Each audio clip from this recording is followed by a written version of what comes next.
pensée de Pascal. Mon père a connu une enfance très modeste. Il a vécu à l'époque où on partageait un poste de télévision pour toute une rue. Progressivement, il y en a eu un par immeuble. Et puis, signe de réussite professionnelle, est venu pour lui le temps d'en avoir un dans son appartement. Il a espéré avoir une télé comme on attend le Messie. Je n'ai pas connu cette époque-là. Dans mon enfance, la télévision était un bien tout à fait ordinaire. Devenu jeune adulte, quand j'ai quitté mes parents, j'ai pris la décision de ne pas avoir de télé. Elle me prenait trop de temps. Puis j'ai rencontré ma femme, je lui ai suggéré qu'on n'ait pas de télé et ça lui a convenu. À partir de là, pendant des années, mon père n'a pas compris pourquoi nous n'avions pas de télé. Lui ne peut absolument pas s'en passer et il croyait que si nous n'en avions pas, c'était parce que nous étions trop pauvres pour en acheter une. Alors à chacun de mes anniversaires, à chaque Noël, c'était la même proposition. « Ah, mon petit Pascal, j'ai pensé à un cadeau pour toi. Qu'est-ce que tu dirais d'une télévision ?» Et il ne comprenait pas que je refuse.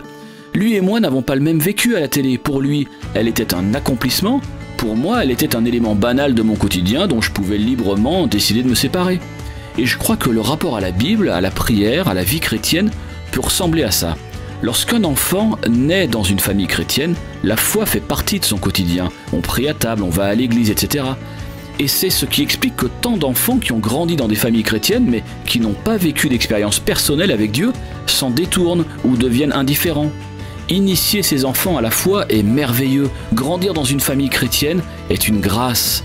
Mais notre responsabilité de parents, de grands-parents ou d'éducateurs, c'est de répondre à leur besoin d'expérimenter Dieu, de le rencontrer, de le voir agir pour pouvoir se l'approprier une fois arrivé à l'âge adulte.